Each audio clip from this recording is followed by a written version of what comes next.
unapologetic atheist interracial couple's progressive response to the fucking internet.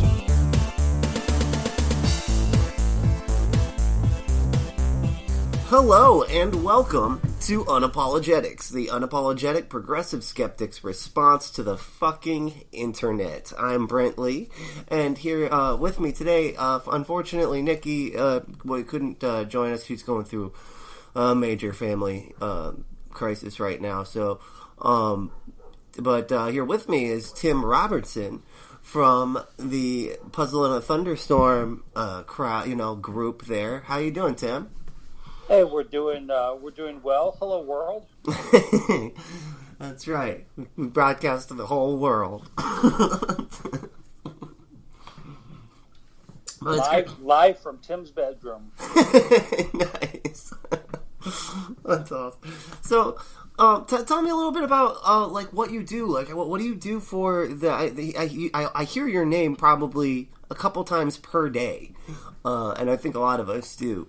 When we're, listening through our podcasts, because there's just so many great Puzzle in a Thunderstorm podcasts. So tell me exactly, what is it exactly that you do? Well, so what's described generally as I handle social media for the Puzzle in the Thunderstorm podcast, and also Citation Needed, and do a few things for opening arguments, I suppose. But it really kind of came about.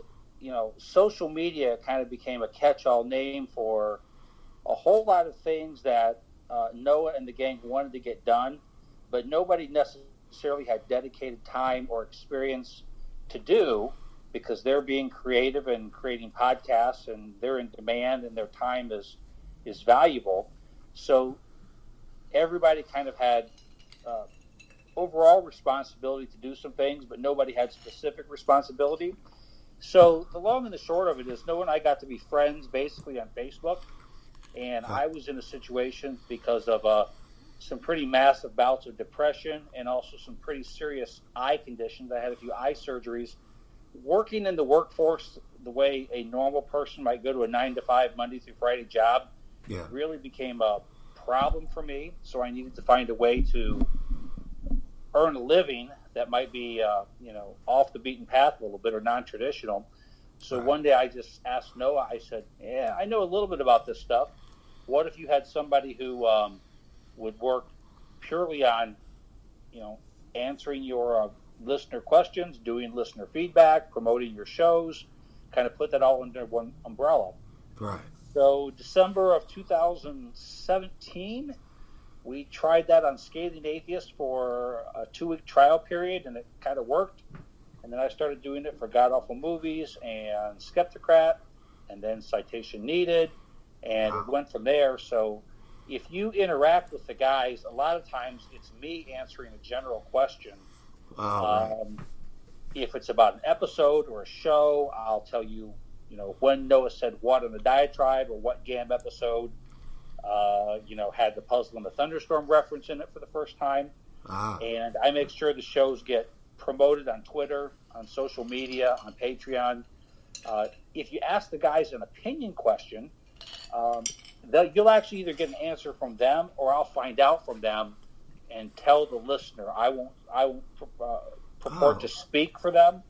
But if it's something that, someone has a question, or we'll put in the AMA that might come out later.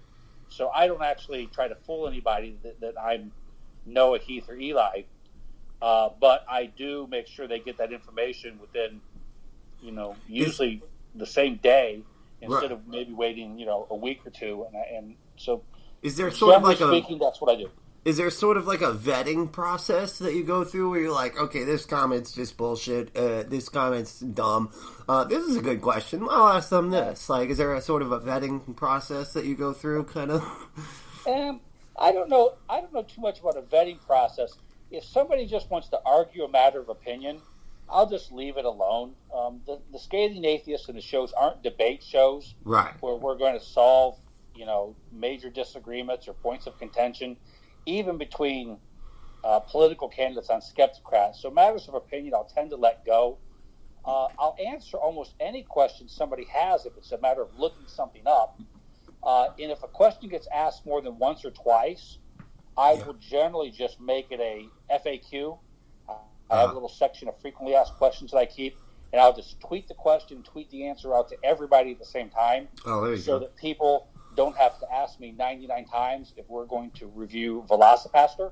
I can just tweet that out and say, look, here's our stance on this, and that kind of gets a lot of people the information that they're looking for. And I hope it also makes the listeners feel like they have a little bit more of reasonable access to the show and the show's creators and their line of thinking on some things.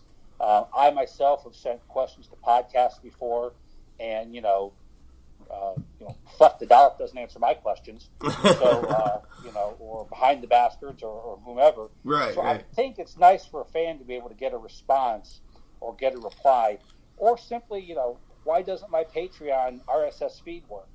Right. They're frustrated. If you can't fix that, they're going to stop being listeners or stop donating. Right. And if I could fix that problem for them, in 1 minute, then that's a happy camper. So to some extent, that's what I do as well. I forgot what your question was. No, that was it. Any questions? Yeah, no, I mean that was pretty much it. Like, I was just thinking because there's a lot of just dumb comments, on there. A lot of I've made several dumb comments, and you're kind of wondering, like, did Noah see this? Did Eli see this comment? And so I was just curious, like, how you did that. But on the fan group, there's a unofficial Facebook fan page that's run, by moderators that are fans of the show. And you'd be surprised, Noah, even Heath, and Eli read and see those comments. They really do read it a lot. A lot of times they won't engage because if they engage, they'll set off a plethora of, comments and sometimes disagreements or arguments, and it might get out of hand. But they read that. What they're usually looking for is constructive feedback. Right. I can tell you for sure that there are things that have made its way into the show or onto the drawing board that have come straight from fan feedback, where somebody's made a comment that says, hey, you know what, this would be a neat idea, we'd like to have this, and it's been seen and it's made its way into the show. So if you have a comment or feedback for the show, especially if it can be delivered in a constructive way, they'll see it, they'll look at it. Oh, that's really cool. Because I've kind of noticed the growth in the show, honestly, like when it comes to, especially when it comes to like social justice and things like that, where you can almost tell that somebody was like, hey, this it's not the end of the world or anything, but it kind of bothers me when you all say this word or you do this thing or you make jokes about this topic. And you can kind of see the growth, like if you've listened to the show, that they've taken those types of comments into consideration and have kind of altered their sense of humor or the way that they present certain jokes and things like that. And I think that's really cool. Honestly, they're listeners. They listen to their listeners, which is super cool. Yeah, keep in mind they listen to other shows too. They're fans of podcasts, and they see what other podcasters are doing. They're seeing situations where maybe some big-name podcasters have made mistakes and failed in the past. It helps them learn and helps them, better tailor messages for their audience. So I won't say that anyone dictates editorial content. Noah keeps a pretty, tight control over what's going in the show.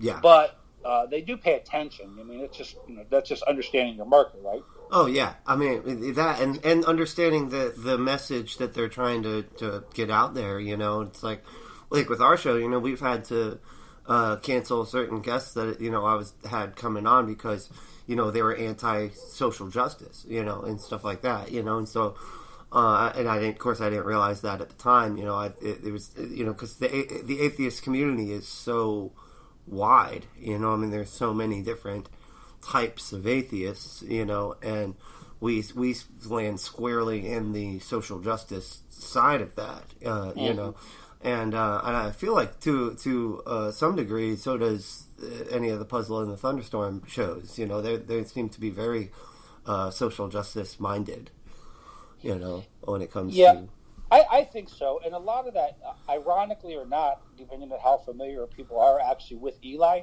a lot of that is driven by Eli. Eli has this character that can be out there sometimes. He can say some things or have some ideas that, if it was your first introduction, you would really maybe raise your eyebrow. But Right.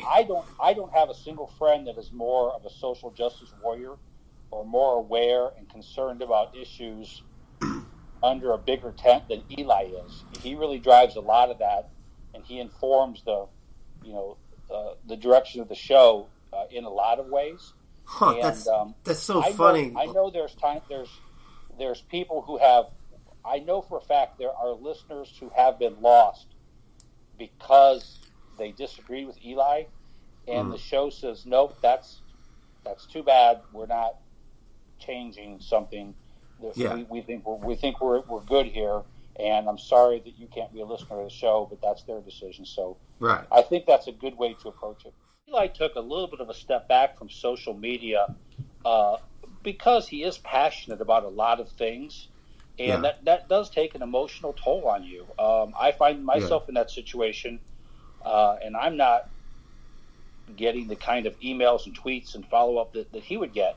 So he stepped back a little bit and has decided to let the show and the characters and the episodes speak for him, as opposed to getting into daily Twitter tiffs with people. And I fall on that side too. I don't debate people on Twitter or Facebook anymore. Oh no, because I don't find it ends up it's superfluous. productive, and it's not good for my mental health. Right. So I'll just tend to leave people to their opinions if we're not going to have a fact-based discussion. I think I'm paraphrasing Christopher Hitchens, and it's a paraphrase, but I believe it was something along the lines of, I don't have to go to every argument to which I'm invited. And I've just decided that I'll step back if we're just going to have a dig our heels in opinion fest.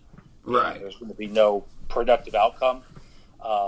And I'll let it go. I'll even do that on behalf of the show. If someone on Skeptocrat's Facebook page wants to have a debate about, let's just say, Bernie Sanders versus Mike Bloomberg, I don't feel obliged to participate in that debate on behalf of the show because I'm not speaking for the whole show. It would just be my opinion anyway. Right.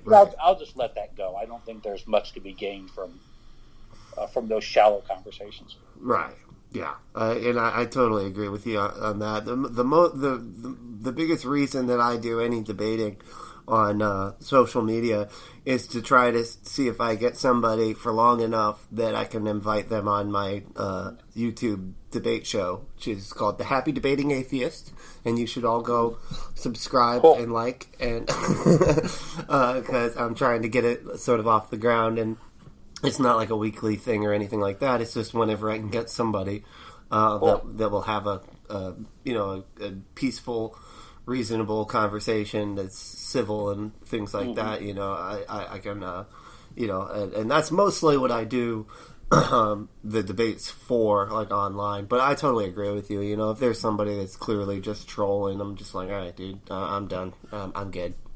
Well, you asked a question about vetting listener questions and feedback, and one thing that does come to mind, so we do get quite a few messages from someone that says, hey, my Aunt Kathy or my Uncle John sent this terrible thing or has this horrible opinion or has taken this rotten position. What should I tell them? Give me some ammo. Tell me how I fight this. Right. And that's a huge conversation, more than I'm willing to engage in an instant message. Yeah. But I'll keep a list of resources because we're not a debate show. I mean, that's not what we do. No. But I'll refer people to certain YouTube channels or blogs or podcasts and say, you can get answers here, or here's where you can do your own research. But there have been people who've tried to pull us into hey, I'll go get my friend, the scathing atheist, to come in and he'll show you. And there's no segments on the show. If you'll notice, we don't ask theists on the show to debate anything. No. That's not our show. That's the atheist experience, right? So right. That's what those guys do. There are shows for that. You don't need... Right. This is a comedy show made for atheists to listen to. You know. Yeah, in our about section, it says that. It basically says we're going to make fun of you if you have mythical beliefs. It says it right there. So yeah, it doesn't say we're going to debate you. It says no. This is a comedy podcast. I mean, it's almost kind of reminds me of like that time that they were invited to Ray Comfort invited them to an event. Yeah. Basically to act as a prop, as an atheist prop. Yeah, that's Noah is very wise about that, and as he has said, I know he said this on the show. If Ray Comfort wants me there, I know I don't want to be there, and it's the same thing. He's been invited to go on many theist shows, and if they want me there, he probably doesn't want to be there because you don't have control of the editing. It's not going to be an intellectually honest conversation, right? So why do that, right? It reminds me of Parks and Rec, where they had the gotcha girls that would all come out and be like, gotcha! Right. And Ray Comfort is one of the most intellectually dishonest persons I've ever listened to. He is the fucking worst. Go back to the days when he was on Dogma Debate. Excuse me. And David would try to get him to, or Aaron Ra would debate him on Dogma Debate and try to get him to acknowledge the fact that he just explained X, Y, or Z to him, and Ray Comfort would literally claim Aaron didn't say X, Y, or Z. I mean, it was incredibly frustrating that he has no interest in having a dialogue. No, my opinion, he's got a that's script. Why they don't go on those shows. He's got a script and he sticks to it, and that's it. There is if you have an answer that isn't something that is in his script, he's just going to keep moving on to the rest of his script. You know what I mean? Right. Well, right. In his movies, he'll just simply edit out the portions that he wants to edit out. Yeah. And you get that, you see that because he, for some reason, he edits out everything except that he's not very good at editing out the but. And then it switches. But he does provide a source of material for god-awful movies, so... Oh, yeah. God bless you, Ray. Yeah, and keep going, man, because we love those episodes. We do. So, I have this game that I like to play with my,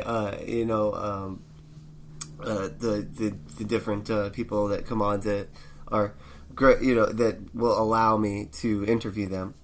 And I call it my thoughts hat, right? And so what I do is I just put a bunch of topics. I put them into I put them on a piece of paper. I put them in a hat, and then I just pull from it randomly, right? And then I just ask your thoughts on whatever the paper says, because sometimes they're weird. To be honest. So you want to play? Sure, I've got opinions on about everything. All right, cool, good. I want to hear them. So let's see. Let me shake it up real good. All right, I'm all shaken up. Don't know what I'm going to pull out. All right.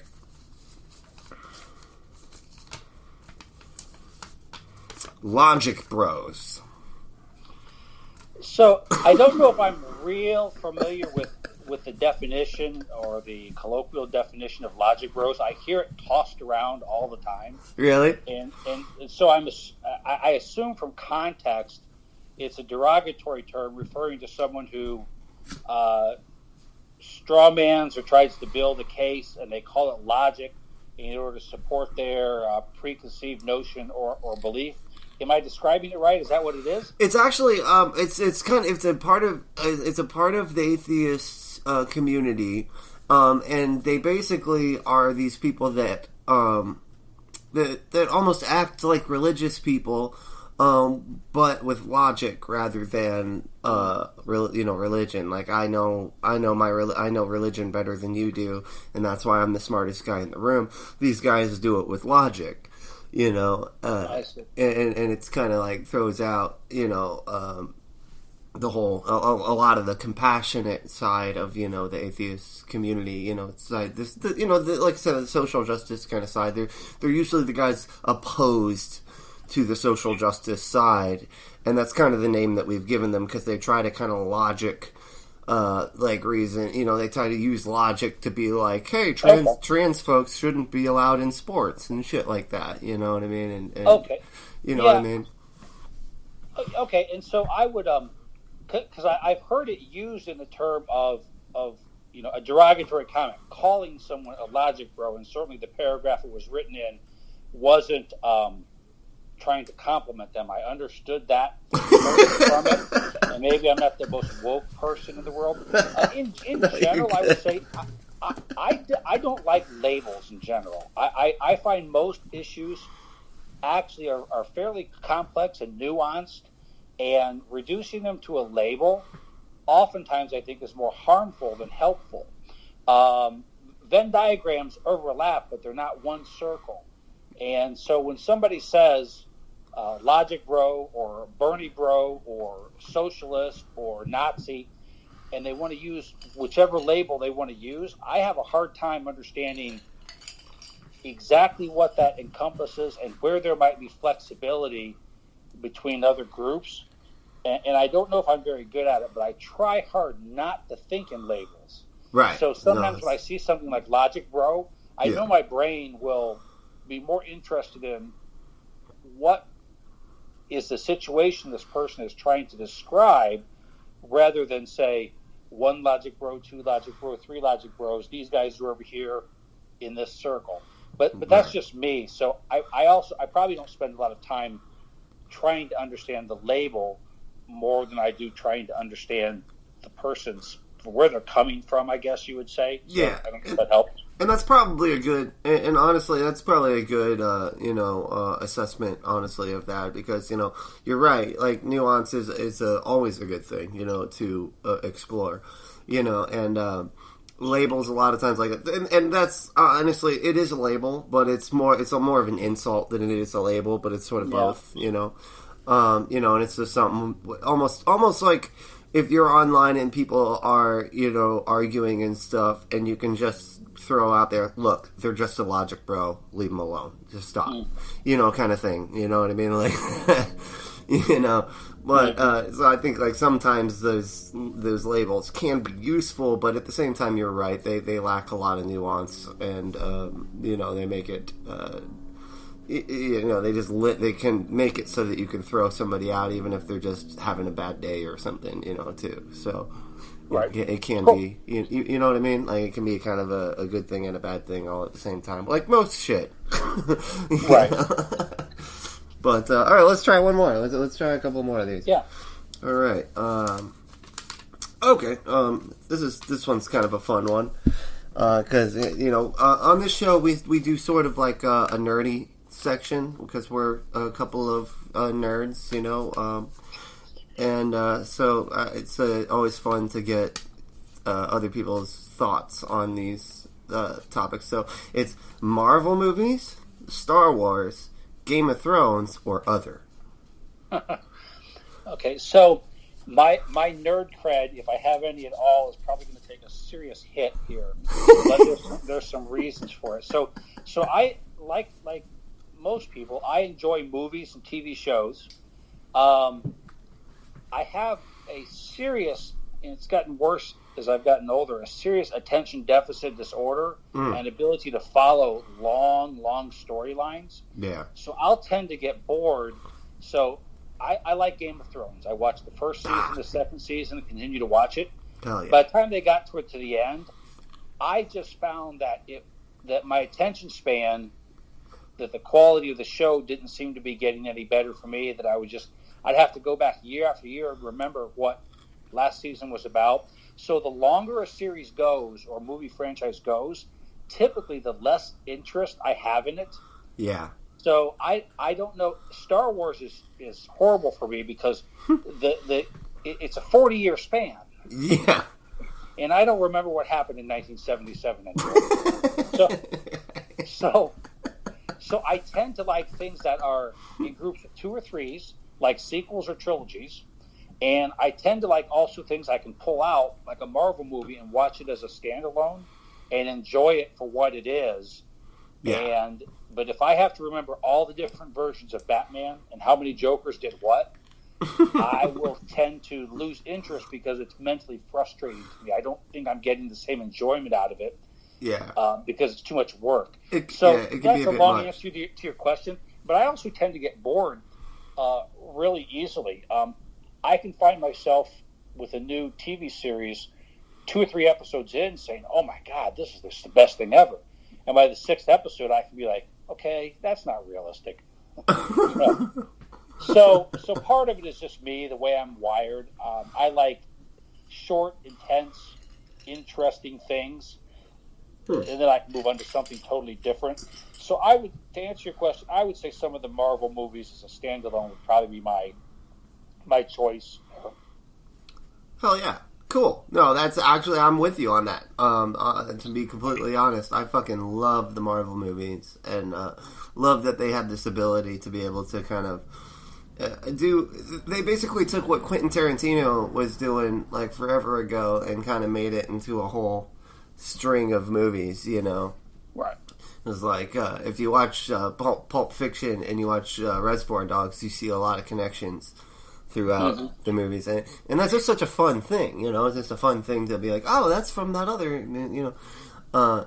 And so the fact that they were able to do that and then bring it into these giant, epic Avengers movies was just fucking phenomenal. I love it. Right. You know? Never been done before. It's so cool. But awesome. All right, cool. So and with Game of Thrones, I totally am with you on that as well. It totally dropped off by the last season. You know. Yeah, I actually have never finished the last season of it. Don't bother. and part of it was, you know, the reviews I've heard, but I literally don't want to go to the effort of recapping the first seasons in my own mind or watching a series of YouTube video recaps in order to catch up again for the storyline. Mm-hmm. I just it seems like a lot of work for me, and I know other people enjoy that. That's fantastic. One of the things that I try hard not to do is shit on somebody else's enjoyment. So if you like Game of Thrones, I don't want to be the guy out there saying it's the worst thing in the world. But it just might not be for me. Right. For someone else, you know, have at it. I hope they enjoy it. It's great, but yeah, you know, it's not for everyone. That's what I call yucking yums. You know what I mean? Yeah. Don't be out there yucking yums. You know what I mean? Yeah, right, exactly. Because, you know, if it's just not for you, it's not for you. It's almost like Beyonce for me, you know. It's me and Nikki get into it sometimes because there's a lot of Beyonce I like, and then other Beyonce I'm just like, I don't get it, dude. Like, but I'm a fucking punk rocker, you know, from the 90s. So the faster, the harder, the yellier, the better. You know, for me. And so, of course I don't, you know, and she doesn't get that, you know, at all. In fact, Nikki's like, your music makes me uncomfortable. It makes me anxious. And I'm like, really? Because the speed is what keeps me calm. Like, but it's just different strokes for different folks, you know, and that's cool that you recognize that. I appreciate that about you, honestly. So let's try one more. Let's try another one of these guys. Okay. This, and I'm pretty sure you're pretty up on politics, right? Unfortunately, yeah. I follow politics pretty closely to my own detriment sometimes. Yeah. Shoot, yep. Go right ahead. It's kind of like being a cutter, you know. You get the satisfaction out of the pain, you know. Politics. One thing about politics. Yeah. There's it's funny. Of all the things that I can make jokes about or laugh about, or people will tend to say, "Hey, that was funny." Politics is the easiest and best material out there. So to that extent, because it's supposed to be so serious, you know, it's just a train wreck of laughter if you stand back and look at some things. So I enjoy it from the material perspective as much as the frustration that it provides. But go ahead, shoot. Okay, so Pence in charge of the coronavirus. Oh God. Thoughts? Oh Jesus. Okay, so your listeners probably don't need me to go back. There's plenty circulating on the internet right now about the poor job he did of working to contain or assist or help with the AIDS epidemic as it relates to Indiana. There's a ton of articles right now. He caused it. He caused the shit by shutting down the needle exchanges. And there's plenty of jokes to be made here, but a couple of things on the serious front on this. First of all, I do think it's possible that Trump doesn't have a lot of people to do a lot of things because he's fired them all or a lot of them quit. So his options are limited on who can head up task force and committees to start with. Just not enough yes men willing to get arrested. I know, it's crazy. Right. And if the coronavirus turns out to be nothing, Trump can take credit. If it turns out to be something, a more pandemic or something much more serious, Pence can be blamed. But also, recently, within the past day or so, I saw an article on this committee, this panel of people Trump is putting together to address the coronavirus. Yeah. He's recently added Kudrow and Steve Mnuchin, the Treasury Secretary. Trump is not concerned about the health of the American citizens, in my opinion, as it relates to this virus. He's concerned about the health of American money. So what I think about this is nothing more than a PR strategy, an economic strategy to keep the stock market strong. And as I've made some jokes about this recently, in my mind, this is Trump. Let me translate for you. Go home and be sick. We can't count our money if you guys are crying. Pretty much how I'm very cynical about Trump's handling of the coronavirus. That is such a great way to say it, though. Honestly, Tim, like that is fucking perfect. Stop being poor and stop bothering us. Go home and be poor by yourself. But on a serious note, if the coronavirus does spread and becomes pandemic stages, we have a healthcare problem in the United States that is not going to allow millions of people, to afford to see a doctor, and they're going to walk around sick for at least 1, 2, 3, 4 days before they're totally sidelined. Yeah. They're not going to be able to afford the medical bills. They certainly, if they're tested positive for corona, a lot of people can't contain for 14 days because they're not going to have a paycheck and they can't pay any bills. Right. So a lot of the people that are the least rich have the service industry jobs and have the jobs dealing with the public and go to work in call centers and large populous environments. And the people that we're not keeping healthy are the people that are going to get the rich people sick anyway. Yeah. So even if coronavirus turns out not to be a big thing, if it turns out to be more scare than actual harm, I think the lesson to be learned is people need health care because if something bad happens, you have to be able to give people an economical way to get tested, get a shot, get a vaccine, get a cure, get medicine, stay home and get well, or they're going to sneeze on your goddamn salad. Exactly. Yeah, exactly. Yeah, I mean, we've basically created the most fragile system that we possibly could for a problem like this. I mean, it's a house of cards with the way that we've set it up, you know?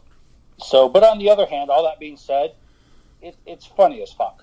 It is kind of funny. I mean, and from what I understand, and I might be mistaken on this, but the coronavirus isn't that much worse than your regular flu. Is that correct? But my understanding is that it's a similar virus to the flu.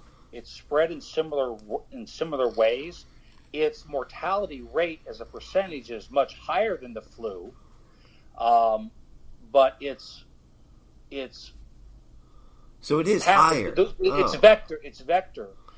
Its vector is similar, but as my understanding is, the mortality rate is about 2%.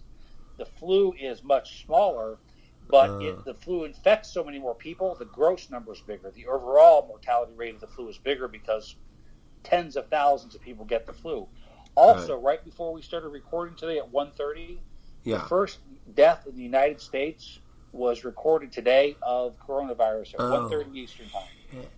So one dead here, and Wow. Okay. We'll see where that goes. So it is a bigger problem. So because I was kind of think I just heard because you see a lot of this stuff and you don't know if it's people trying to cause panic or to get you to click on their article. Yeah, or, and I think it has potential to be a pandemic status, but I don't think the potential necessarily equates to probability. If we all wash our hands, if we get checked, if we do a lot of the things that we should do, it doesn't necessarily have to be. I'm not trying to be a scaremonger, but if we don't do those things, if it became a pandemic, I think it would be serious. But I think what I'm trying to say is there's a big if. That's the way I understand it. Yeah. We have to keep it on the proper side of if, and not let it get to the oh fuck side of if. Yeah, exactly. And tell me what you think about this, because it's just like something that's been kind of roaming through my mind a little bit, just as a thought. I smoke a little bit, and just your mind wanders. And have you ever thought like maybe like the fact that us as humans, like, we've populated this planet, through the course of natural selection and evolution, and we've basically kind of overpopulated the planet, and diseases are sort of a way to kind of naturally combat that overpopulation. You know what I mean? And we've gotten so good with our our vaccinations and things like that we've continued to overpopulate, even though the natural selection trying to take some of us out in order to, you know what I mean, almost like a Thanos sort of concept. Well, sure. Part of our evolution has been intellectual, right? And that's included such things as creating antibiotics. And now we're finding out that we've overused those antibiotics, and that's making viruses more antibiotic resistant. And part of our intellectual capacity is we've created massive weapons. Yeah. And creating massive weapons puts the world at risk of no longer existing. Okay. So natural selection, evolution, I don't think looks at us as anything much more than a more advanced dinosaur that we can engineer our own demise, whether it be through pandemic, war, pestilence, overcrowding, any of those things. I can't think of the name for it, but there's a name for the science of studying this, which basically is, doomsday type science. The guy who wrote, Guide to the Zombie Apocalypse. Yeah, the book about the doomsday clock. I can't remember his name, but there's a whole science that studies this. That basically is, we can engineer our own demise by being too smart and too cocksure of ourselves that we can get ourselves out of any situation. You can't uninvent a nuclear weapon. You can't uninvent certain situations we've created for ourselves. But yes, to answer your question, I do think we've moved ourselves closer to extinction in a weird way through scientific advances. But that's the price you pay, right? Right. Yeah. Grandma lives to be older now, but maybe generations don't exist in 300 years from now. Maybe, I don't know. Right. I mean, who knows? Honestly, it's with global warming and climate change, and then things like this, pandemics that are popping up. Like, who the fuck knows? Yeah, perfect example. The Industrial Revolution has created all kinds of products to make our lives better, live longer, live safer, more fulfilling lives. But eventually, that may create enough greenhouse gases and byproducts and side effects to wipe out half the world's population. Yeah. So, yay on one hand, ooh, boo on the other hand, right? Right. That's probably a good example. Exactly why nuance. Nuance is, there's always that in every situation. Let's try another topic out of the hat here. Sure. Right. Why do Democrats hate Bernie so much? So I don't know. In 2000, so full disclosure, in 2016, I voted for Bernie in the primary in Ohio, and he didn't get the nomination, and so I gladly voted for Hillary Clinton as a Democratic candidate against Trump. Fuck yeah. Right now, I'm in the Elizabeth Warren camp. Bernie would be my second choice. I don't hate Bernie. I don't hate Bernie. I think that their ideas are very similar. I think that what people hate is Bernie, whether right or wrong, Bernie has been colored as a polarizing figure. Yeah.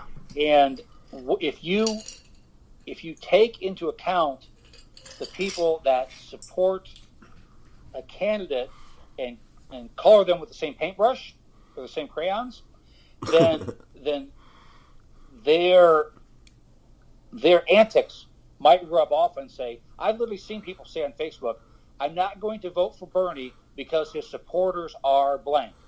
Yeah. And that to me is a stupid statement because Bernie's supporters are not theoretically going to be sitting in the Oval Office. No. And so I don't understand why Democrats hate Bernie, or even if they do, I think maybe a lot of people hate the polarization and the name calling and the accusations and the lack of understanding and nuance around his positions. Yeah. But I also absolutely we talked about labels really early. I really dislike this huge debate over Bernie's a socialist, Bernie's a democratic socialist, Bernie's a Nazi, Bernie's a communist, Bernie's a this. Yeah. And a lot of that I think is driven by the right, but then the left and a big wing of the left, the Democrats, take that propaganda and we beat each other over the head with it. And I think that's part of the problem. Yeah. But let me be clear. If Bernie Sanders is the Democratic nominee for President of the United States, I will enthusiastically vote for him without a second thought. Yeah. And I think that's the appropriate, reasonable position. But I could be wrong. But to answer your question, I don't know why.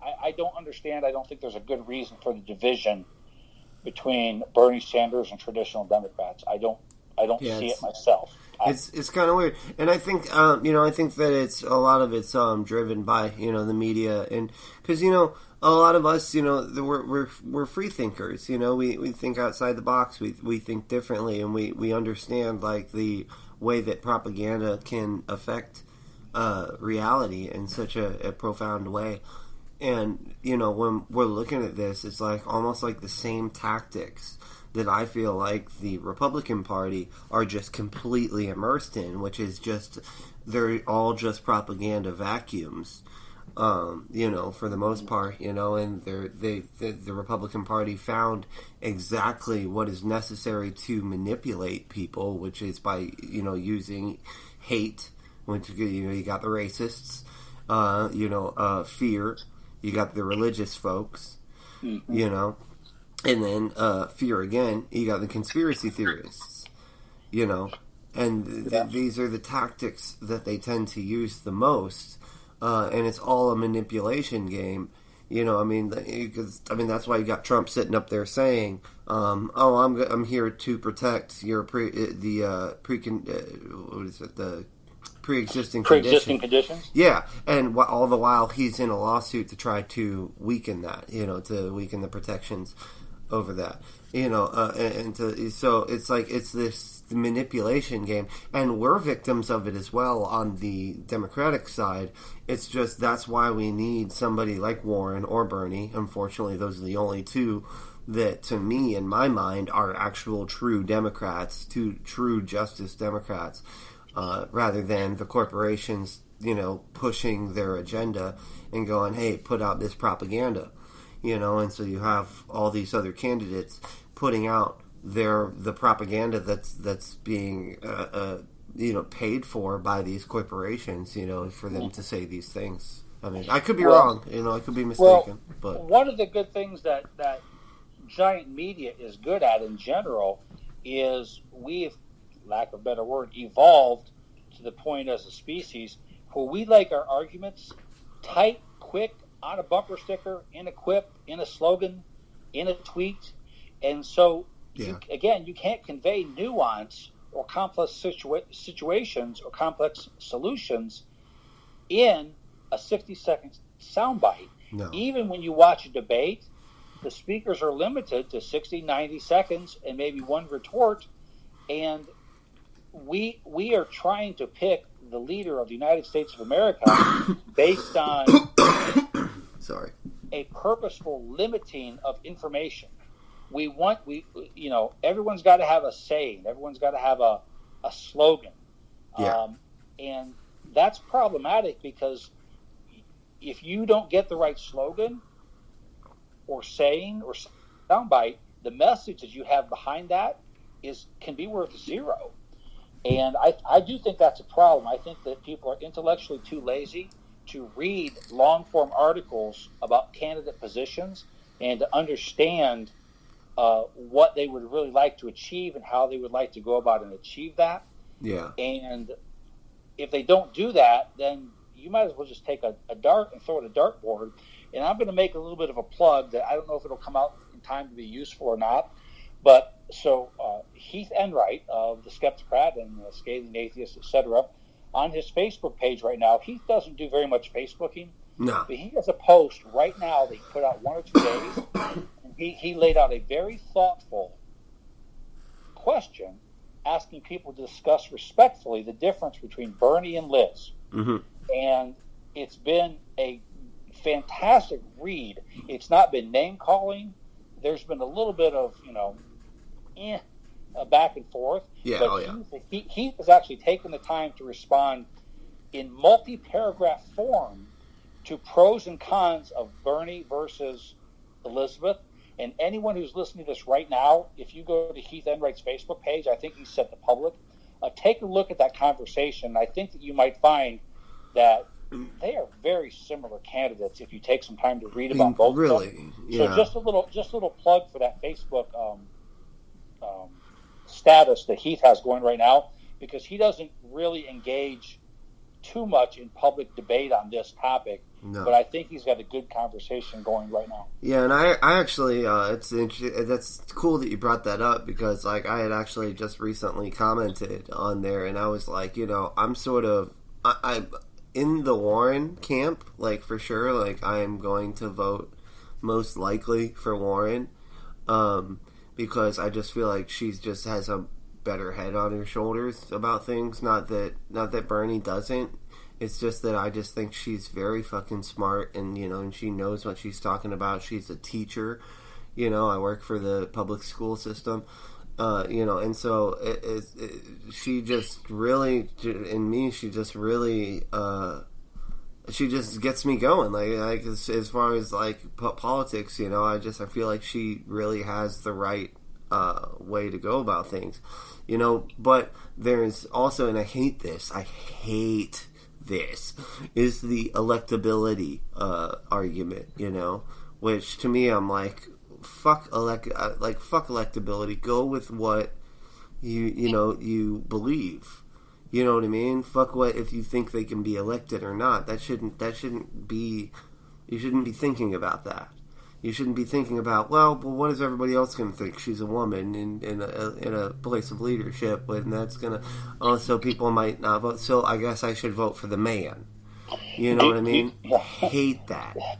Do you remember in the summer of 2016, before Trump secured the Republican Party nomination for president, that all the Republicans were having this, but Trump's not electable conversation? They all were clutching their pearls that they had to do something to have a different nominee because Trump was not going to be electable. Huh. Now, hindsight being 2020, he got elected. Yeah. So I'm not saying, I agree with you, I'm not saying that maybe there shouldn't be some dialogue about it. I see what you're saying. Every candidate you want to have an electability conversation about, you can have an electability conversation about all the candidates. Right. Right? Bernie's too old, Elizabeth's a woman, Pete's gay. Bloomberg's rich, whoever you want, I can make that same argument. When we're done making all those arguments, we're in the same spot that we were. So I actually agree with you. I don't think electability is a worthwhile endeavor, and I don't think that it should sway. So I don't think it should solely or significantly inform one's decision. I think if that's the case, I think you might as well just raise a white flag and just go home. Yeah. But, and for me, I at that point in time when that was going on with Trump and everything, I was completely uninvolved in politics. I was a two-issue voter with as long as they were against LGBTQ rights and pro-life, then I was voting for you. I didn't really care at the time when that was going on. Since becoming in a relationship with Nikki and her, basically just enlightening me, of like all the situation, because she's a political science major.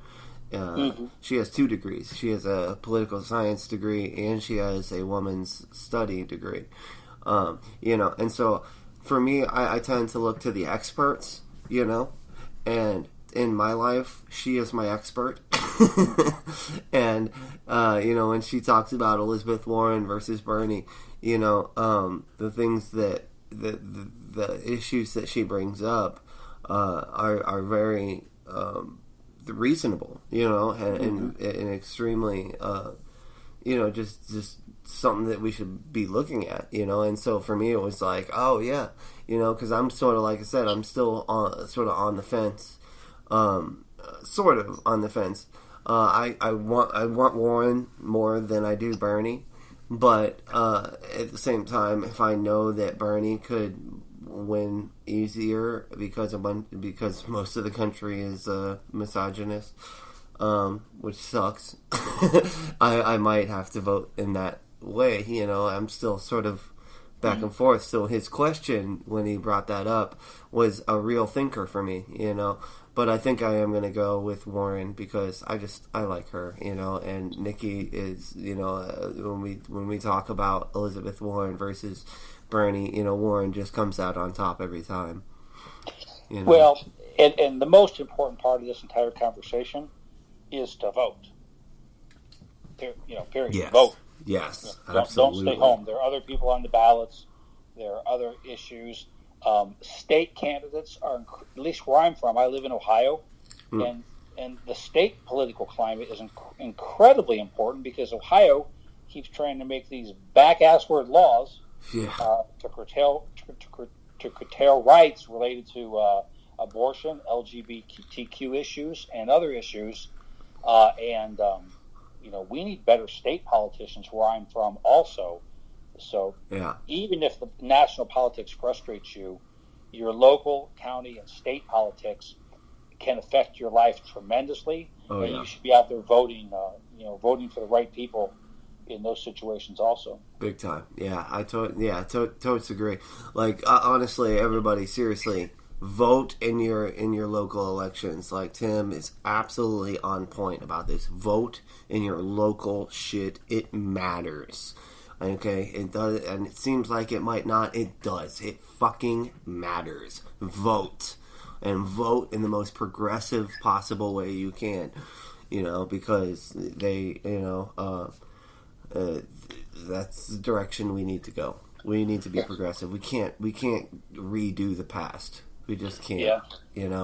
So, I'm a guy who's House of Representatives congressperson is actually Jim Jordan. So believe me. Oh God. God. I'm in his district, so that gives you some sort of a flavor of the local politics around here. So we need to change the people.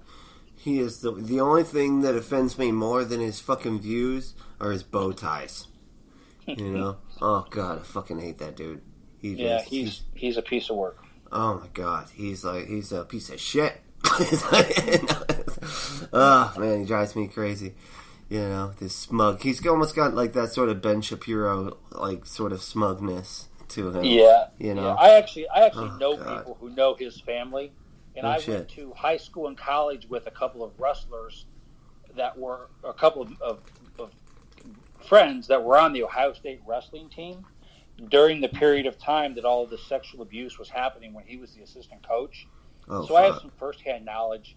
Jim Jordan is a piece of shit. Trust me. He very much turned a blind eye to that situation at Ohio State. I've had friends who have told me way more stories than would be appropriate, to air in public in polite company. But He's a piece of shit. God damn. Yeah, that's crazy. Jesus Christ. All right, let's do one more out of the hat. Okay. Let's see. I think we're coming up on. Well, I mean, guys. I mean, if you got some time, we can go for a bit. Sure, I'm enjoying myself. Go right ahead. Okay, cool. All right. Ken Ham. I found a few locations for Kenny near you. No, I wasn't talking to you, lady. Oh, God. Ken Ham. Yeah. So, I have very little tolerance for... Ken Ham is in the same category for me as Ray Comfort. And I have very little tolerance for people that are... It's the willful ignorance. Yeah. It's not even being open to serious conversation about facts in the world, and all you literally do, I mean, is, we all know the debate that happened between Ken Ham and Bill Nye, and Ken Ham just referring back to the Bible, were you there, were you there, were you there? Yeah, that was a great debate, honestly. I loved it because Bill Nye just beat the fuck out of him as far as I was concerned. Sure he did, but I can't respect anyone whose intellectual capacity of an argument is, were you there? Yeah. Fourth grader around here can make this intellectual argument. If that's how far he's willing to go, then I just lose my patience and my frustration with people like that. It's the same thing where people... I have friends around here in this little town I grew up in that'll still make the argument very seriously, but if we came from monkeys, why do we still have monkeys? And I've said to people face to face, do you honestly think you are the first person to ever come up with this argument, and you just totally destroyed hundreds of thousands of hours of scientific research done by experts? You just blown everyone's mind. Yeah. That you are so intellectually devoid and have such scientific blindsiders on that you can't see that maybe someone has thought about this 16 billion times more than you ever have. Right. And so I put Ken Ham in that category, that he's not a serious thinker. No. There are some serious thinkers out there. There are some serious debaters out there. I disagree with them that want to talk about theological issues, and they're willing to do so, in a logical and debate conscious manner. But Ken Ham, he's just an idiot. The Ark Park is such an embarrassment, and I'd be remiss if I didn't bring up the fact of what a scam, what a tax scam, what a fraud the Ark Park is, as far as tax dollars that Kentucky paid to get that, how they lied about the applications and the revenue streams in order to avoid paying taxes, and they wanted to be a church when they were hiring people, but they wanted to be, a business at another time. It's all horse shit. So yeah. he can just shove it up his ass. Yeah, he is absolutely one of just the, like you said, just the worst. I mean, any person that acts that dishonestly, about things as simple as, paying your taxes and trying to find loopholes in order to be able to get your establishment to be a church and then a business and then a church again, and then try to act like there's some sort of moral authority. It's just... Right, exactly. The only thing that we have yet to come out that we don't know about Ken Ham is what crime he will eventually commit that puts him behind bars. I'm fairly certain that one day he'll have a fall from grace that has to do with some sort of financial crime or moral misdeed. Call me cynical, but I expect that he will fall in the way of the Falwells and the other evangelists someday. Yeah, exactly. Yeah, no, and I totally agree. Like, he's just, the art park is just absolutely ridiculous. And it's almost kind of funny, in a way. And back to what you were talking about earlier, it almost reminds me kind of like a flat earther, and the fact, like, because you were saying his argument is, were you there? And it's like, the flat earther's argument is, have you ever been to space and seen the Earth? That's the crux, really, of their argument, you know what I mean? Like, right. It's almost the same I thing. find it interesting that people of that genre, they want to put, when it's convenient for them, they want to put their faith and their belief in seeing for themselves.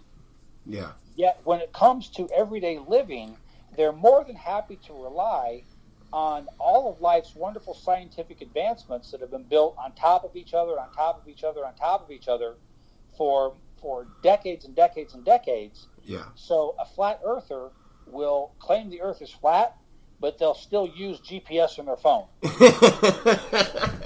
Now, I don't know how much people know about GPS, but if the Earth was flat, those satellites wouldn't stay up there and GPS wouldn't work. Because space doesn't exist, man. To prove themselves wrong. Yeah, that's so funny. That's one of like Nikki's favorite things to say, and be like, "No, you do not get to be this regressive when it comes to social politics, but then get to have iPhones and be able to get to have all the technology that's like giving us like what we have, and still be able to be this regressive with your thought on social politics and right? Stuff like that. Because it's so selective. Yeah. People that want to talk about intelligent design never want to talk about what would be the most unintelligently designed aspects that we face in everyday life. Believe me, my eyes know. I've had surgeries that have allowed me to continue to have vision based on lasers and science. Yeah. It had nothing to do with how my eyes were built wrong. Right. So they're just silly arguments, and I just don't have the tolerance for those people. But they are fun to make fun of. Oh yeah. I mean, They provide comedy. I mean, just recently, I kind of feel bad making fun of the dude now, but the Jones, I think his name was Jones. Mike Hughes? Or Hughes, that's what it was. Yeah, that fucking did the rocket, and everybody's putting like the fucking Acme symbol on the side of the rocket and stuff. Yeah. So, Did you watch his the first documentary? I think it was either Amazon or Netflix did the documentary on him before he did this attempt. Did you see that one? I don't know. I don't think I did. I love documentary. I might have actually. It sounds like something I'd watch. It's called Rocket Man. It was either Amazon or Netflix produced it. Oh, but they followed him around while he was trying to get some money to do his first, rocket blast off. Yeah, he did. He went up a couple thousand feet and parachuted down. He was alive, but he had some beliefs that were strained, and perhaps even some mental health conditions that should have been treated. I don't know. I'm not trying to diagnose him. Yeah, but I feel like he definitely was not going to be convinced by anybody that there was any solution other than him for him to build a rocket to go on. to the point that, does everyone realize you can get in an aircraft and fly at 37,000 feet and look out the window and see everything that he could have wanted to possibly see from the top of his rocket. Right. See it in a more stable environment, a safe environment, and for a longer period of time. So what he claimed he wanted to see was available for him for about $259. Right. What he wanted to do was build a rocket. Yeah, and be on it when it did. He wanted to see it, and through his own eyes. And I'm just like, dude, fucking drones exist, bro. Yeah. Like, what are you doing? So his motivation was skewed. He also, from that documentary, and I'm not trying to diverge off too much of it, but he was definitely am I being detained kind of libertarian guy too. He he had some views. He was pretty well set in his worldview, and I don't think there was anything that could have been done to dissuade him from taking his views to the extreme and ultimately to death. So I don't feel very sorry for him in that regard, but I do think that he perhaps had some mental issues, some delusionary issues, or some conditions that might have been treated through behavioral therapy or medication. Or could have been. For that, I am sorry. I think the system is a failure, and maybe I'm wrong, but I think the guy probably needed some help. Definitely. To deal with his worldview and that's the thing, how he thought things function. Yeah. But on the other hand, again, you got to seek mental health. See the humor there. Yeah, I mean, you got to seek mental health, though. You know what I mean? In order to get it, you know what I mean. You have to believe that it's a thing first of all, and then you got to go seek actual mental health professionals out to help. He may have been borderline schizophrenic just from the statements and the things that he said in that documentary, because he had thought that the government, they took his limousine and impounded it and sold it off because he didn't pay the fines, and he thought there was some big conspiracy that the CIA was involved. Oh my God. If I'm remembering this right, having to do with stealing his limousine because he used to be a limo driver. Oh my God. So he had some delusional issues, but I'm sorry, the events itself, disregarded the tragedy of the loss of a human life, it was kind of funny. Yeah, it's funny. It is. I mean, I hate to say it. I hate to fucking say it, especially dealing with what I'm dealing with right now, with a family member. But this is sort of funny. I mean, to be honest. Maybe, the irony is certainly thick. Yeah, for real. All right, let's try one more out of the hat, and then we'll probably have to wrap up. I don't want to keep you for too long, although this has been a lot of fun. Thank you so much for doing this. The last topic that I'm going to pull out of the bag is it's a topic that I tend to bring up quite a bit. I feel like it's a topic that within the atheist community we need to kind of address and kind of talk about and think about, and so it's what I call the atheist divide, which is I would say it's on one side you have the free speech absolutists, or quote or logic bros would probably be under that category as well, versus social justice. Yeah. So first of all, a lot of different thoughts come to mind, but free speech. First of all, I guess we're talking about free speech not in the strictest of terms as the First Amendment. The government is trying to prohibit free speech. You're talking about free conversation amongst independent people without interference of a government body, right?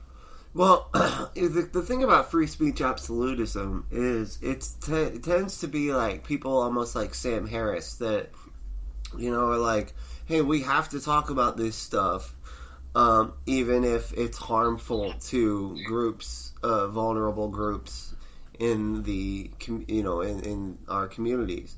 You know what I mean? And it's almost like one of those things where it's it's okay to rate the races, from intelligent to non-intelligent based on IQ tests, like with Charles Murray and things like that, versus social justice, which is okay, we're totally on board with being logical and having, free speech, but there's certain speech that's just straight up harmful, Yeah. And yeah, I definitely think free speech or any speech is not immune to consequence.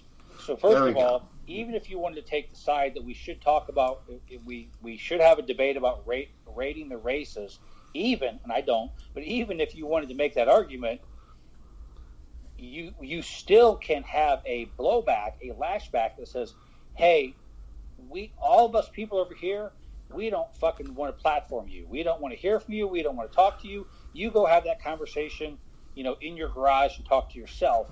They're still having their free speech, by the way. there's no guarantee that we have to guarantee them an audience size. Right. So if Sam Harris wants to talk about the bell curve, okay, I know he has a podcast, but let's just say we as a society decided that was so disgusting that we did not want to engage in that conversation. Eventually, Sam Harris would be just talking into a microphone, and his dog would be listening. And from his perspective, he is still having his free speech. Yeah. He is saying what he wants to say, but nobody else has to be forced to listen to it. Right. So I think that backlash is one counter towards absolute free speech. I also think the reason that it gets a lot of airplay is people like a good train crash. You can't tell me that people don't like to see those clips on Right Wing Watch where somebody says something stupid. Well, Everyone likes to listen to it because they're going to criticize it and they're going to share it with their friends. They're going to say, "Can you believe Sam Harris said this?"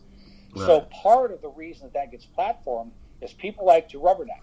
People like to watch a good train wreck. Yeah. That's why Richard Dawkins' tweets get so much airtime when he says something stupid. That what was the last thing he said? He wanted to talk about if humans could be. It was maybe cannibalism or human steak. I don't know. But part of the reason that this gets so much airtime is people want to go, look at this, see what he said, look what a terrible person this is. Yeah. And maybe that's human nature. So I think that's part of it.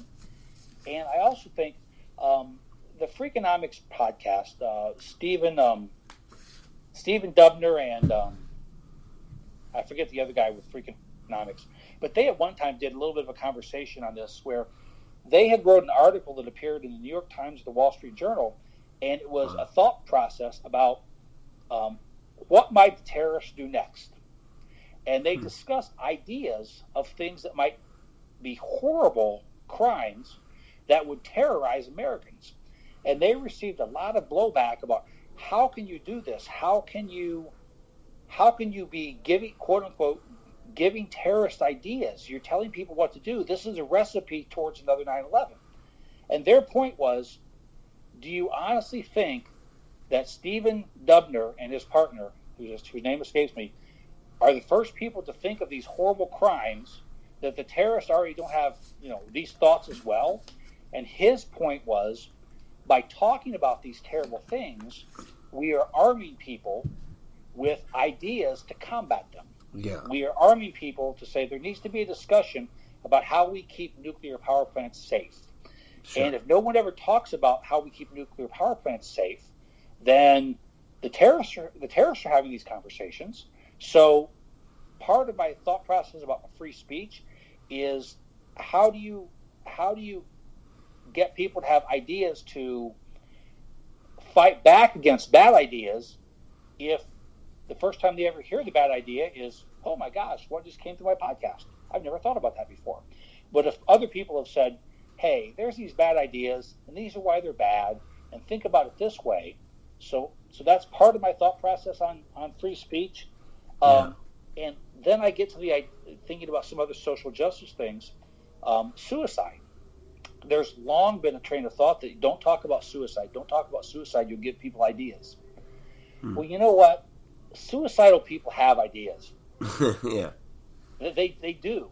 And if you don't talk about suicide, people don't know that there are other people who feel like them, that there are safe harbors, there are ways to get help, there are groups of therapy that can help them, or maybe people that can, if they really decide they want to do this, that can offer them death with dignity.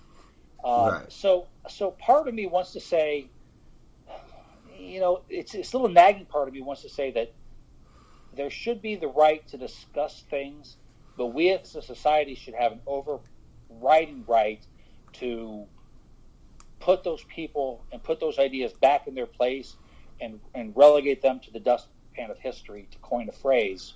Yeah. It's sort of like the beat bad ideas with better ideas sort of concept. Yeah. Yeah. And while I agree, I do agree with that, like, quite a bit. It's just some ideas though aren't even worth discussing. You know what I mean? Like, as far as I'm concerned, like, it needs to be put in a box like with slavery and Yeah, I get rape, that, yeah. and and things like that. Where like if you got rape apologists or you got slavery apologists, like this isn't even worth a discussion. You know what I mean? Like, and so like with what you're saying though, it's like it kind of presents some of the more like we were talking, like more nuance to like some of the concepts and things. But I feel like we should, as a society, be able to be smart enough to say, hey, some ideas just aren't worth even discussing because then it's actually giving it credence. You know what I mean? Yeah, I do think there's a balance there, and I think if you can, I don't know if it's exactly the right word, but shame the idea back into that box and say, this is just something that doesn't deserve to ever see the light of day. Yeah. That's the ultimate goal. Whether it's realistic that you can ever get to 100% compliance with that, 100% is a pretty difficult, an absolute is a pretty difficult thing to reach. No shit, right? You're always going to have a couple of, people out there that, say extraordinarily stupid things, and I just don't know how you totally put it back in the box. But I agree with you. There's some ideas that are so vile that they can't be given any credence and can only be addressed by saying, that's wrong, that's bad, that's incorrect, that's shameful, harmful, and ridiculous. And that's the only acknowledgement those ideas should have. Right. Slavery, rape apologists, you name it. There's a lot of things. Oh yeah. But as I once said to a friend of mine, is I don't think you can ever kill an idea. Right. I don't think you can ever.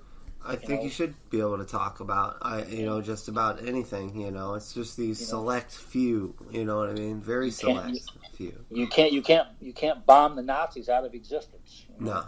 There's always going to be somebody who wants to, take that idea and run with it. Yeah. It's just a matter of whether it's one person or, 100 million people. I guess that's your difference. Exactly. But I agree with you. Generally, I don't give any personally. So I've stopped listening to Sam Harris. Yeah. I used to be a Sam Harris fan when he was done. speaking and writing books just on religious, and some of his early philosophy pieces I found enjoyable. On free will, I found enjoyable and thought provoking. Yeah. But in the past several years, I don't even listen to it. I don't subscribe to his podcast anymore. I'm done with him. I've said for me it was Charles Murray and the Bell Curve. Yeah. That was the last time I listened to Sam Harris say anything. Literally, I said, "Oh no shit." I'm done with him. I'm bully for you because honestly, I appreciate that because honestly, that was when I tuned out. I saw the ramp up. Because it seemed like he started to get a lot more conservative. And then all of a sudden he did that, and I was just like, okay, that's it, done. It's done time. Yeah. Now the only time I see his name is when somebody complains about what Sam Harris is saying. I'll learn what the controversy is, and to some extent, with my job, to do what I do for Puzzle in the Thunderstorm, I kind of do need to be aware of controversies and situations and things that are going on. Because people are going to talk about them, they're going to make the show. People are going to have questions. There's going to be a headline about it. So I kind of have to know what's going on. In the same way that I have to know, pop culture. There's going to be references in the show to Game of Thrones. If I absolutely didn't know what the Game of Thrones was, I kind of have to do that to participate. Yeah. In the social media portion of my job of being social media guy. So I'll see when Richard Dawkins says something stupid, or Sam Harris says something controversial, or Jordan Peterson, or whomever. But I don't actually listen to them. I'll kind of get the gist of it, and I'll be like, okay, this is what's going to be, funny about it, or where we're going to poke fun. Yeah. But I'll do that. But I won't clap for them or give their podcast a share or a like or a listen or anything. They're So, okay, and the last thoughts hat topic is shit tits. Yeah. Thoughts? Puns. So is that what is it? Okay, so it seemed I was trying to explain this to Nikki because she doesn't listen to as many of the puzzle, and she listens to like an episode here or there, but she's not like a super fan like I am. And so when I explained the concept, and I think that I have it right, it's when you make a pun that's just like so fucking your dad's grandfather's dad made. You know what I mean? Like it's like then you just like, okay, shit tits, bro. It's a pun that your dad's dad would roll his eyes at. It's a dad pun of a dad pun. And honestly, I don't even know the very first time that term came about. I think it was a Citation Needed episode. Yes, it was. And then it just kind of was a thing just caught on for it's just like a pun of a pun. Right. A meta pun. Sometimes those are the funniest ones, though. They're so bad that they crack you up the most. Yeah, it's like Troll 2. It's so bad, it's fucking hilarious. So usually they're not the obvious puns, but they're the horrible puns. Sometimes the obvious pun is just like, oh yeah, anyone could have made that joke. That's the low-hanging fruit. A second grader could have said, made that pun. It's not funny, right? Yeah. Sometimes there are good puns. That's where Heath comes in. Heath is really good with puns. Him with the fucking puns is just he's excellent with that. But the ones that are and just Cecil. So horrible that you just shake your head. Yeah, that's shit tits. Those are the horrible ones. And they've kind of taken on a life of their own now, and they've kind of become a thing. That's awesome. Yeah, because I can't. I was trying to. It was they were talking about Klobuchar, and they said that she had. It was like momentum mixed with Klobuchar or something, or. Oh, I don't remember that exact one, but And I was just like on the last episode. Yeah, on the last episode, I was just like, that's a shit tits. Yeah.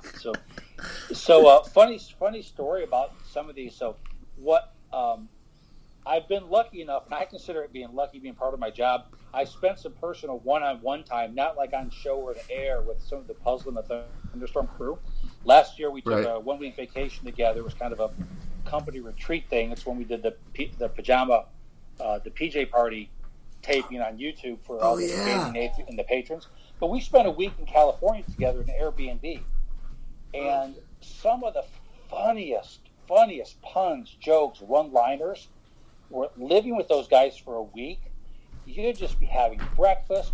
You'd just be getting the pop out of the refrigerator. You'd just be getting out of the car. It's like living in a real world outtake situation. It's constantly fun.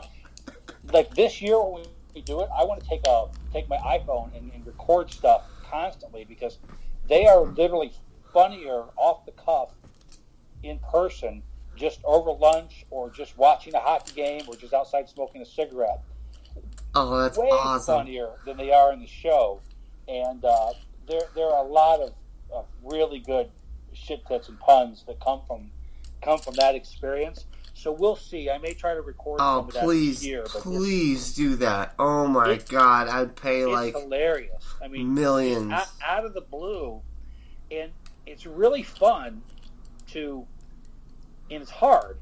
But the best laughs are when you're around those guys, and you can make all those guys spontaneously bust a gut over lunch or dinner. Those are the best jokes ever.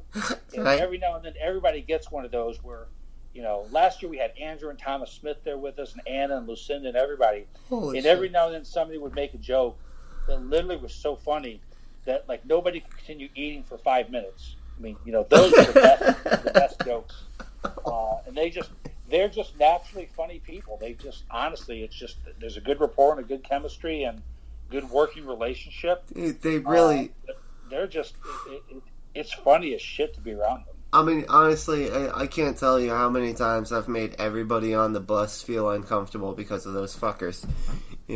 Just busting out laughing hysterically, just on the bus, hanging out.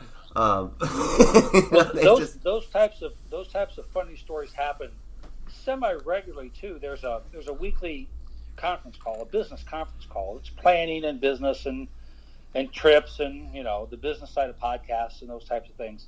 But invariably, one of the guys will have some real life story of a situation they were involved in. Yeah. And it's hilarious that, Heath will tell a story about being at the dog park, or Eli a story about being on the subway. It is funny as can be to listen to some of these stories. Some of them make their way into the podcast. Some of them get into bonus content. But some of them the people never hear. But I'm telling you that these guys are genuinely funny people. That's awesome. I mean, honestly, I'm so jelly that you're able to be able to communicate with them so frequently, and in such a way that's it's business, but it's got to be the most fun business you could possibly be involved in, and that's so cool, honestly. Yep, I have a great job. I literally can do my job laying in bed in my pajamas in the morning with an iPhone in my hand, and go to work. That's about fucking awesome. And so they're in the Patreon and the ads basically pays your salary, huh? Well, yeah. So there's obviously it's a business for them. They've all quit their regular jobs, and this is their career. They joke about it, but they don't do this part time. They literally work each well over 40 hours a week running these podcasts, and it is a lot of work. And that's why the ad revenue and the Patreon revenue is so much appreciated.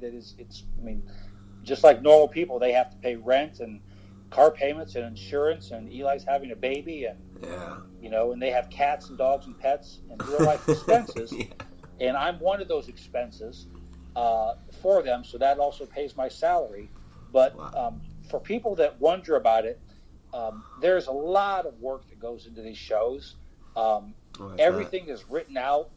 It's not all totally scripted. There's some ad hoc things and ad lib things that come into the shows, but they don't just start riffing on headlines and then say, well, but we talked enough, let's get off the air. I mean, they're written, they're scripted. There's A segments, B segments, C segments. There's a method and an outline with every single show.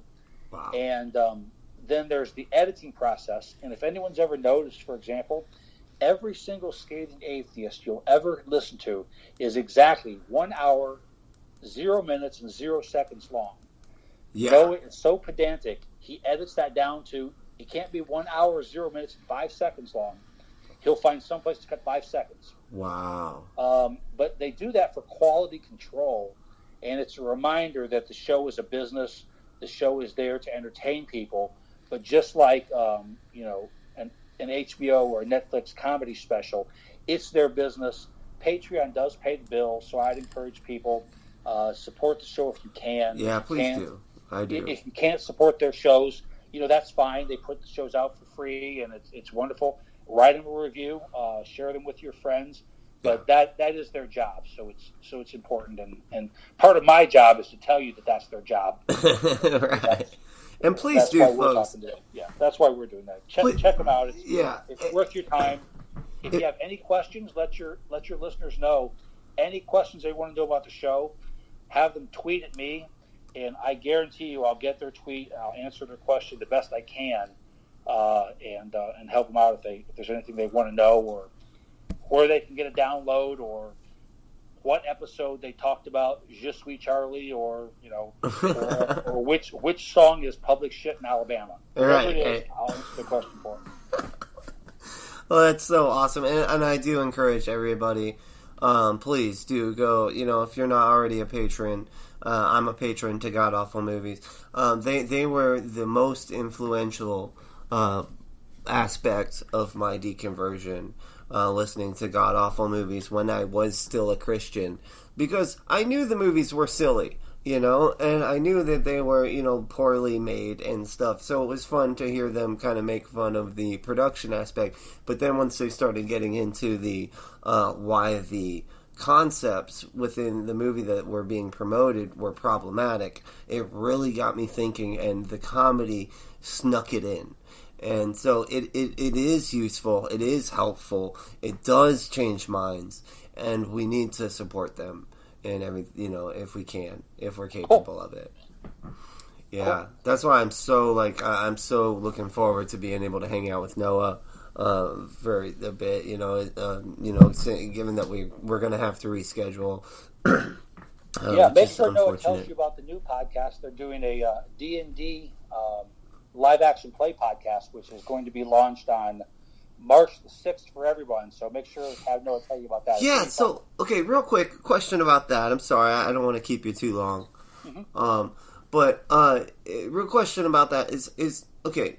Like, I'm a patron to God Awful Movies, so I get all the secular movies that they put up there to make fun of, which is fucking so worth it. So go become a patron to that. But I'm not a patron to the Scathing Atheist, and so I didn't really know exactly like what this whole D&D minus thing was. So could you break it down a little bit? Like, so it's them playing D&D? I'll give you the quick pitch.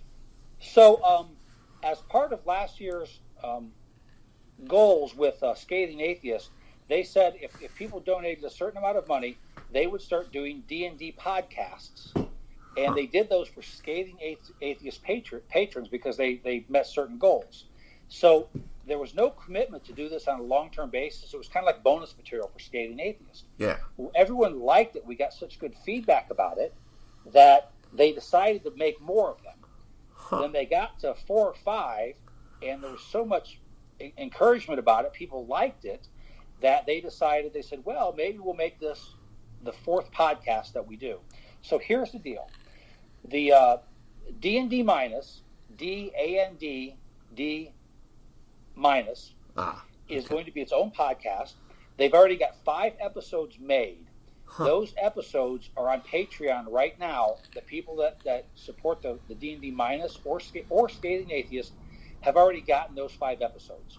However, they're going to have their own release, their own RSS feed, their own iTunes, Stitcher release, everything on March the 6th. They'll release all five back episodes plus a brand new 6th episode.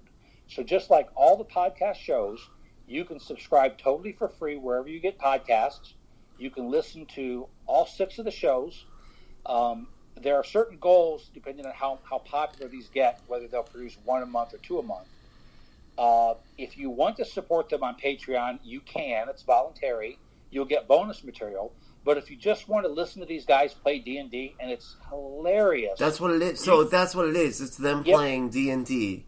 And it's totally going to be free. March the 6th. Do they change? I'm sorry, I don't mean to keep interrupting. But do they switch out who the person is that decides everything? Like no, they probably won't. Eli is the dungeon master. Dungeon master, that's it. Yeah.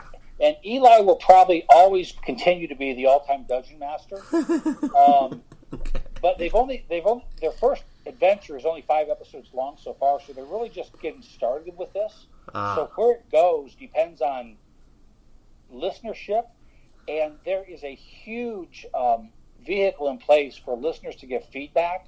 So this could go anywhere depending on what people want to hear, which characters they like. Again, if you want me to, I'll send you the links where people could send emails to Eli and give feedback on these shows. Yeah, but it's going to be a live action role play podcast, and they've all got their own characters. Honestly, it's hilarious. You got Noah, Heath, and Eli. Also, Anna Bosnick, Eli's wife, is on the show. And also, Morgan Clark is on the show, who does all the audio editing. So it's those 5. Oh, nice. And it's going to be totally free, voluntary to support the show for $1 if people want to do that. There's bonus material for people who do. So look for that next Friday, March the 6th, to hit iTunes, Stitcher, wherever you get your podcasts. If you tweet any questions you have to, can I say at Piatpod, at Piatpod, that's me. Mm-hmm. Tweet me any questions you have about D&D podcast, and I'll direct you to the right place. Cool, man. That is fucking awesome, dude. I am so looking forward to being able to hear this, because like I said, it's hilarious. It's funny as hell. Them doing anything, honestly, is fucking hilarious. Just the 3 of them is such a perfect trifecta of comedy. It's unbelievable. But So, if there's anybody that wants to find more about you, I mean, I think you've pretty much covered it at this point. But if there's anybody that wants to learn more about you, do you, you want to plug anywhere anybody can find you? You know what? The easiest place to find my stuff, and I do a lot of my own for me comedy on Facebook. I just enjoy, trying to entertain people. But the best place to find me is on Facebook, or go to A Dissenter. ADISSENTER on Twitter, or at PiatPod on Twitter. Tweet me there, or you can get links to the Facebook page. And I generally just for the shits and giggles of it, try to entertain people on Facebook and tell bad dad jokes and I gotta be honest, that was one of the first things. That was one of the first things that drew me to you. Like before you even started with the Puzzle in a Thunderstorm crew, like your fucking tweets and your posts on Facebook, your one-liners are just fucking brilliant. It reminds me so much of like Jack Candy with the Deep Thoughts, if you remember that. Yeah.